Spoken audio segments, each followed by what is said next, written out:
আপনি তাসবিহ পড়েন, আপনি সুবহানাল্লাহ পড়েন বসে বসে। একবার সুবহানাল্লাহ পড়লে উহুদ পাহাড়ের চাইতে ভারী নাকি? খোদার কসম, নবী বলছে আযমু মিন উহুদ, উহুদ পাহাড়ের চাইতে উঁচা নাকি? একবার উহুদ পাহাড় মদিনা 8.5 কিলোমিটার লম্বা, 8.5 কিলো লম্বা উহুদ পাহাড়। কতটা উঁচা যে মসজিদে নববীর সীমানার থেকে দাঁড়াইলে এখান থেকে প্রায় 7-8 কিলো দূরে উহুদ পাহাড়, কিন্তু স্পষ্ট কি দেখা যায় কতটা উঁচা, এত পরিষ্কার দেখা যায় পাহাড়টা, এত ভারী উহুদ পাহাড়।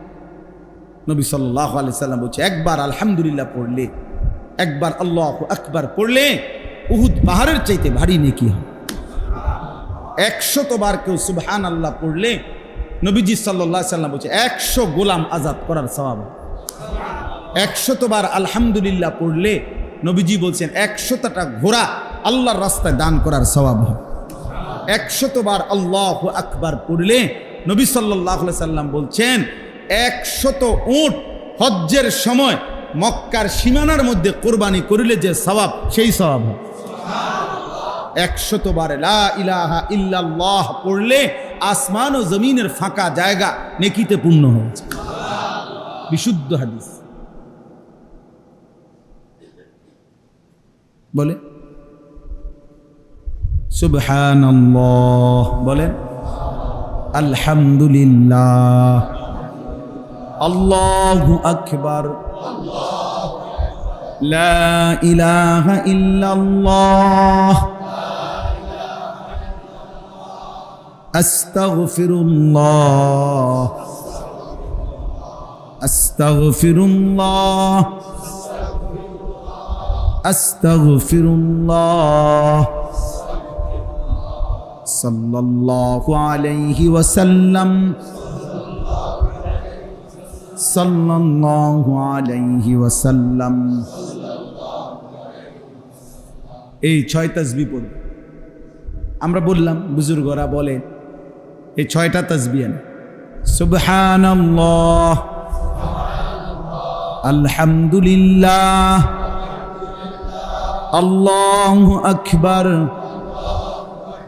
লা ইলাহা ইল্লাল্লাহ, আস্তাগফিরুল্লাহ, সাল্লাল্লাহু আলাইহি ওয়াসাল্লাম। হইলনি 6টা হইছি নি? এর মধ্যে 4টা আল্লাহ তাআলার তাসবিহ, একটা আমার নিজের জন্য গুনাহ মাফ চাইলাম, একটা রাসূলুল্লাহ সাল্লাল্লাহু আলাইহি ওয়াসাল্লামের উপর দুরূদ শরীফ পড়লাম। বাহ, কেমন সুন্দর হয়ে গেল বলেন। দুরূদ শরীফ পড়া দরকার নেই তো এই যে পড়লাম, গুনাহ মাফ চাওয়া দরকার নেই তো চাইলাম, আল্লাহরে ডাকা উচিত নেই তো ডাকলাম। কেমন সহজ হয়ে গেল না? সুবহানাল্লাহ, আলহামদুলিল্লাহ, আল্লাহু আকবার, লা ইলাহা ইল্লাল্লাহ, আস্তাগফিরুল্লাহ, সাল্লাল্লাহু আলাইহি ওয়াসাল্লাম। এবার আপনারা কন, আমি চুপ থাক, কোন একটা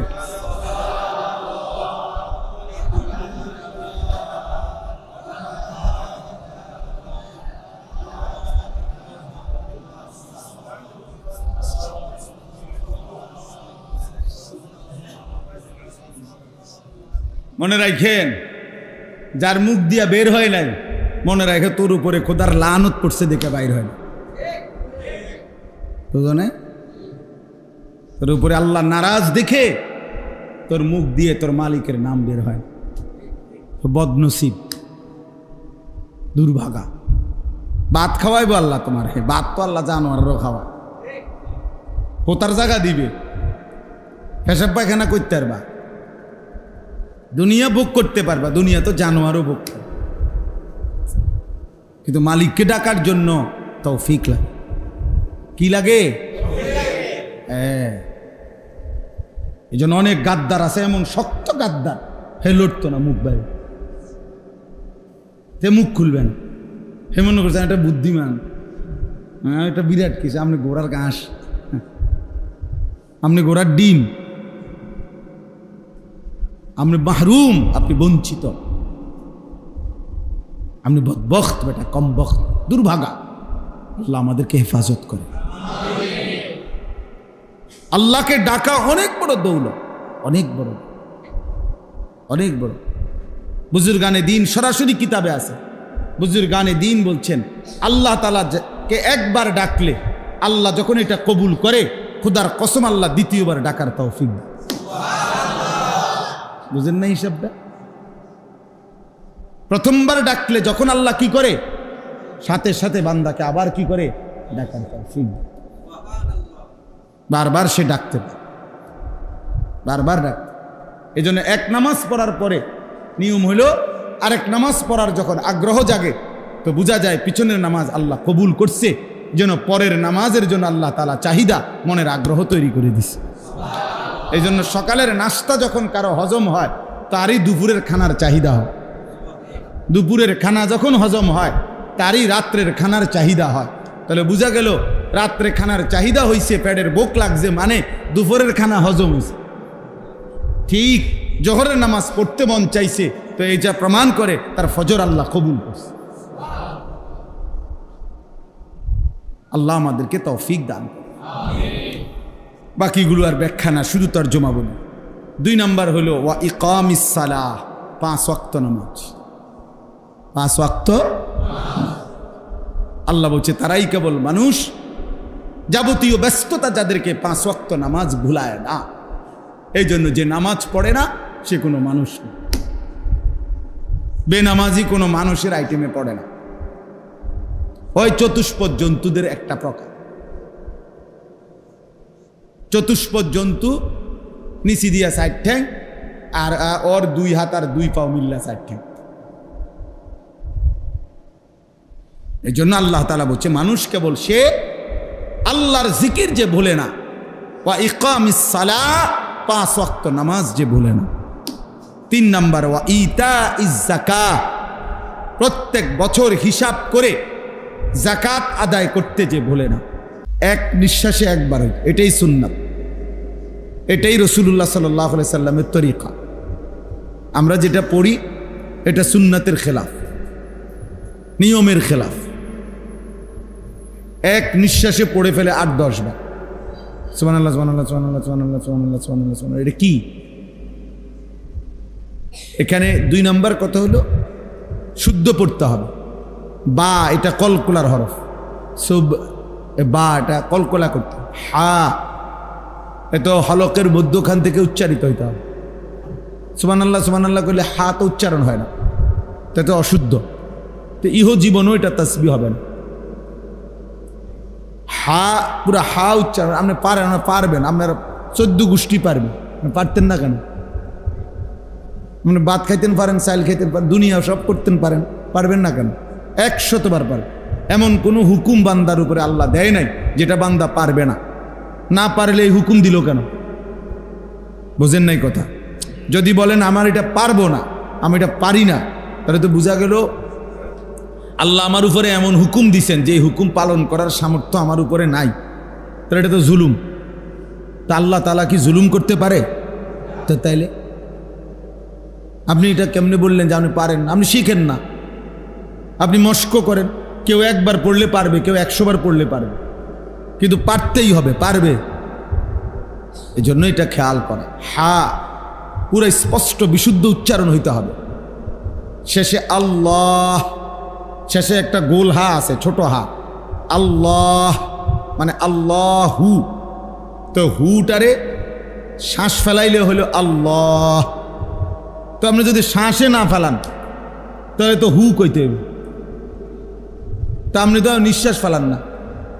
সুবহানাল্লাহি যদি নিঃশ্বাস না ফেলেন তাহলে এভাবে পড়তে হবে, সুবহানাল্লাহি সুবহানাল্লাহি সুবহানাল্লাহি, এমনি কইতে হবে। তা আপনি যেহেতু সাকিন করেন তার মানেই হলো সাকিন করে শেষের অক্ষরে যখন নিঃশ্বাস ফেলে। বুঝছেন নি আমার কথা? যেমন কোরআন শরীফ আছে আলহামদুলিল্লাহি রাব্বিল আলামিন, এই যে আলামিন এটা শব্দটার নুনের মধ্যে জবর, তাহলে মূলত হবে আলহামদুলিল্লাহি রাব্বিল আলামিনা। কিন্তু আপনি মিনা কেন কন্যা? এই জন্য যে আপনি নিঃশ্বাস ফেলাইছেন, মানে এনে আপনি শ্বাস ফেলছেন, এই জন্য এখন শেষের অক্ষরটার মধ্যে কি বানাইলেন? সাকিন। তাহলে এখানেও তো আপনি নিঃশ্বাস ফেলতে হবে। সুবহানাল্লাহ, এখানে যদি আপনি নিঃশ্বাস না ফেলেন তাহলে হাট আরে সাকিন বানাইলেন কেমনে? যদি নিঃশ্বাস না ফেলেন তাহলে তো হার মধ্যে জের দিয়ে পড়তে হবে, তো আপনি তো এটাও করেন না, দোনো দিক দিয়ে ভুল। এই জন্য সমাধান কি? সমাধান হলো নিঃশ্বাস ফেলতে হবে। বলে হুজুর এতদিন এটা শুনলাম না, আপনি শুনছেন, এটা আপনার দোষ, এটা আমার বিষয় নাকি? কথা বুঝেন না? আপনি শুনছেন না কেন, এটা কি আমার অপরাধ? তো তাহলে এটা আপনার বিষয়, আপনি বুঝবেন আপনি শুনছেন না কেন। দেশের কত আইনই তো আমি জানি না, তো এই কারণে কি আইন এটা আমার উপরে বাস্তবায়ন হবে না? বলেন, আমরা যে রাস্তায় চলি, গাড়ির অনেক আইন, এই পুলিশ ধরলে অনেক আইন কয়। হ্যাঁ, আমি যদি বলি না রে ভাই আমি তো এই আইন জানি না, হে বলবো আচ্ছা তো ঠিক আছে, আপনি যেহেতু আইন জানেন না জানগা নাকি, এটা বলবে হ্যাঁ পুলিশে। সে বলবে আপনি আইন জানেন না কেন? আপনার না জানাটা এটা আপনার অপরাধ, আমি না জানা আমার অপরাধ। এজন্য এটা খুব খেয়াল। অনেক মুসলমান আপনারা যারা তসবিহ পড়েন অশুদ্ধ অশুদ্ধ তসবিহ পড়ে মাশাআল্লাহ, কিন্তু পরে এটারে মেশিনের মতো সুবহানাল্লাহ সুবহানাল্লাহ সুবহানাল্লাহ সুবহানাল্লাহ সুবহানাল্লাহ, কিচ্ছু হয় না। এটা হা উচ্চারণ না হলে তো তসবিহ হয় নাই। শেষের গোল হাটা সাকিন করতে হবে এবং প্রত্যেকবারই নিঃশ্বাস ফেলতে হবে। যদি বলেন সময় বেশি লাগে, এমনি পড়লে হুজুর সময় লাগবে অনেক, সময় আপনার আব্বার নেই, তাহলে অসুবিধা কি? কার সময়? তো আল্লাহর সময় আল্লাহর জন্য ব্যয় হইলে আপনার সমস্যা কি? সময় যদি আপনার বাপের সম্পত্তি হইতো তাইলে না আপনি আটকায় রাখতেন। সময় আমার, বলেন আমাদের হায়াত আমার, সময় আমার। তো যার দেওয়া সময় তার জন্য বেশি ব্যয় হবে, অসুবিধা কোথায়? তাইলে আল্লাহ যা আপনারা আমার সময় হায়াত দিছেন এটাই তো শুকর। তিনি যদি 50 ওয়াক্ত নামাজের বিধান রাখতেন কি করতেন? বলেন, আল্লাহ তাআলা এই বিধান দিছিল কিনা? হ্যাঁ, তো তাহলে সেটা থাকলে এখন কাজ করতেন কখন? বলেন, কিভাবে কাজ করতেন? তো সারাদিন মসজিদেই থাকতে হইতো। এই জন্য সময় বেশি লাগে এটা কোনো কারণ না, আমি পারি না এটাও কোনো কারণ না, আমি আগে শুনি নাই এটাও কোনো কারণ না। এখন শুনছেন, এখন ঠিক করবেন। যেদিন শুনছেন এদিন শুধরাইল আর তওবা করলে যে আল্লাহ আমার ভুল হয়ে গেছে, আমি বুঝি নাই, আপনি আমারে মাফ করে দেন, এখন থেকে ঠিক করব, তো আল্লাহ বলবেন যা ঠিক আছে বান্দা, পিছনেরটা মাফ করে দিলাম। কিন্তু গাঁট তেড়ামি করলে হ্যাঁ বেটা, নতুন নতুন হুজুর আইয়া লম্বা লম্বা কথা কয় বেটা, হ্যাঁ বাতাসে বুড়ো হইছিনি কোনটা, হ্যাঁ অনেক আছে এরকম মাতবরি করে, আমনে মাতবর চাচা, আপনি মনে রাখেন আপনি টাঙ্গাইয়া ফিটবো, টের পাইবেন কবরে গেলে না, ফেরেস্তা যখন আপনার টানাইয়া ফিটবে তখন না বুঝবে না আরে বাতিজা তোমার কথাই তো ঠিক আছে। এই জন্য অহংকারের কোনো সুযোগ নাই। এটা গাফলতি খামখেয়ালি করার, তুচ্ছ করার কোনো সুযোগ নেই। দিন সহি শুদ্ধ হিসাবে আমল করা জরুরি, বাধ্যতামূলক, এটা জরুরি। প্রত্যেক আমল মনে রাখবেন, প্রতিটি আমল আল্লাহর কাছে কবুল হওয়ার জন্য 2টি জিনিস জরুরি। কয়টি জিনিস? আবার বলেন। 1 নাম্বার বিশুদ্ধ হওয়া, 2 নাম্বার আল্লাহর জন্য হওয়া। বলেন 1 নাম্বার কি? 2 নম্বর এটা বাধ্যতামূলক। মানুষের বাহাবা আর আল্লাহ গ্রহণ কবুল করা এক কথা না। মানুষের স্লোগান দিলেই আল্লাহ কবুল করে লেছে, জি না, বুঝেন নাই? মানুষে না স্লোগান দিছে, জনাব অমুক 30,000 মার হাবা, মার তারে মার 30,000। আপনি তো মনে করছেন মাশাআল্লাহ আরশা আজিম ফুচা গেছে। হ্যাঁ, যেই স্লোগান দিছে মাশাআল্লাহ মার হাবার, হ্যাঁ পাবলিকে না মার হাবা বলছে। আল্লাহ তাআলা জিজ্ঞেস করবে, বান্দা 30,000 টাকা কামাই করছো কোত্থেকে সেটা বলো। খোদার কসম হাসরের ময়দানে জবাব দিতে হবে প্রত্যেকটা মানুষকে, মিন আইনা ইকতাসাবা ওয়া ফিমা আনফাকা। প্রতিটি টাকা সম্পদ মালের ব্যাপারে আমাকেও আপনাকেও আল্লাহ তাআলা জিজ্ঞেস করবে, বলো কামাই করেছো, উপার্জন করেছো কোত্থেকে, ব্যয় করেছো কোথায়। বুঝেন না? আল্লাহ টাকা যে এমনি আনছি আমরা এত দরকার কি, আমি মসজিদে দিছি, সোয়াবে না দিবেন। আল্লাহ বলছেন না, এত রঙে দোয়ান বাহি খায় না, এত শুকনায় চিরা ভিজে না, আপনাকে হিসাব দিতে হবে। সুদের টাকা মসজিদে না কাবা শরীফে দিলেও তো যায় যাও, আপনার সওয়াব হবে না। হারামের টাকা, কিস্তির টাকা, অবৈধ উপার্জনের টাকা, এটা দিয়ে কোথাও দান করলে 1 জাররা সওয়াব হয় না। আমি বললাম 1 বিন্দু নেকি মিলবে না, কোনো হারাম টাকায় নেকি হয় না। তো বলে হুজুরের নেকা, হ্যাঁ নেওয়া জায়েজ, নেওয়া, হ্যাঁ মসজিদের জন্য নেওয়া জায়েজ, মাদ্রাসার জন্য নেওয়া জায়েজ। আপনি বুঝে ধরে নিছেন, আমি নেওয়া জায়েজ, কিন্তু আপনার নেকি পাইতে হইলে হালাল হইতে হবে। বুঝছেন? এটা জরুরি বিষয়, এটা গুরুত্বপূর্ণ বিষয়। আল্লাহ নবী সাল্লাল্লাহু আলাইহি ওয়াসাল্লাম বলছেন, ওয়ালা সাদাকাতুম মিন গুলুল। অবৈধ হারাম ভাইয়া আমি কিচ্ছু দিতে বলিনি, নিজে নিজে চালাকি করার কি দরকার, একটার পর একটা আনতেছে, এটা হাতের বাড়ি খাইয়া পড়ে যাবে একটু পরে।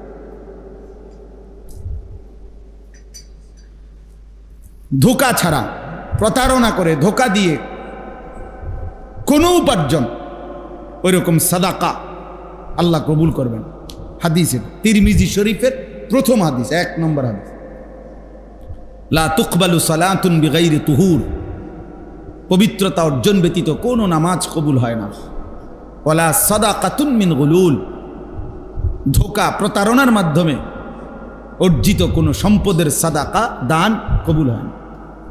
আল্লাহ নবী সাল্লাল্লাহু আলাইহি সাল্লাম বলছেন, নবীজি বলছে 10 টাকা দিয়ে, 10 দিরহাম দিয়ে যদি কেউ কিছু কিনে আর তার মধ্যে যদি 1 দিরহামও হারাম থাকে, হারাম, মানিশতারা শাইআন বিআশারাতি দারাহিম ওয়া ফীহি দিরহামুন মিন হারাম, 1 টাকা হারাম। আল্লাহ নবী বলেন ওই জিনিসটা যতক্ষণ পর্যন্ত তার কাছে থাকবে ততক্ষণ পর্যন্ত তার কোনো ফরজ কিংবা নফল কোনো ইবাদত কবুল হবে না। আখিরাত আর দুনিয়া এক কথা না, বাত মাছ আর জান্নাত এক কথা না। বাত মাছ সবাই খায়, দুনিয়া সবাই ভোগ করে। দুনিয়া আমনেরে ভোগ করতে দিছে, এ তো কাফের বেঈমানকেও ভোগ করতে দিছে। দুনিয়া তো কুকুর বিড়ালও ভোগ করে, গরু ছাগলও তো দুনিয়া ভোগ করে না? কথা বলেন না কেন? তো দুনিয়া বরঞ্চ জানোয়ার আমাদের চাইতে বেশি ভোগ করে। একটা হাতি যা খায় মানুষ তা খায়, একটা বাঘ যা খায় মানুষ তা খায়। বাঘ জীবনে কোনোদিন জন্মের পর থেকে মৃত্যু পর্যন্ত কোনো বেলা ফাঙ্গাস মাছ দিয়ে খাইব নিজেই গান না, গোস্ত ছাড়া। 1 লোকমা বলে একটা বেলা একটা লোকমা দূর শাকটা দিয়ে খাও না। ওই যে না বেড়া, আমরা বাপ দাদার 14 গোষ্ঠী জীবনে আমরা গোস্ত ছাড়া আমরা কিছু খাই না। তো কি অর্থ কি? আল্লাহ তাআলা তো দুনিয়া বেঈমানকে, জানোয়ারকে আরো বেশি ভোগ করাচ্ছে। ওই ভাই এটা নামান, এটা নাম, এমনি শুনেন, বই বই খচর খচর করেন কেন? এমনি শুনেন, এমনি আকাম মানে কামই হলো মোবাইল। এটা নিয়ে জিন্দিগি বুঝাইয়া দিছে কেউ একজন যে তোমারে খোদা বানাইছেই শুধু মোবাইল টিপতে। তোমার পৃথিবীতে আসার উদ্দেশ্যই এই মোবাইল, এটার মধ্যে শুধু ছবি উঠাইবা, একবার কাইত করে, একবার শীত করে, একবার হোতাইয়া, একবার লম্বা কইরা, বুঝেন নাই? এই জীবন, এই জীবন। এই মোবাইলের একটা ছবি উঠানোর জন্য হাজার রকমের চুল পাল্টায়, হাজার রকমের জামা পাল্টায়, হাজার রকমের প্যান্ট বদলায়, হাজার রকমের স্টাইল বদলায়, হাজার রকমের জায়গা বদলায়। একবার গাছের তলে, একবার মাছের সাথে, একবার মুরকার লগে, একবার গরুর লগে, একবার ছাগলের সাথে, একবার হুজুরের লগে, একবার নায়কের সাথে, মানে যেটা পায় সবাই। এই ছেলে পেলেদের এই হাল। একটা ছবি কে দেখে, কার ছবি, কার মোবাইলে ছবির অভাব পড়ছে, কার কাছে নাই, বুঝেন? তামাশা দোস্ত, নিজেকে বোঝা উচিত আমি কি করছি।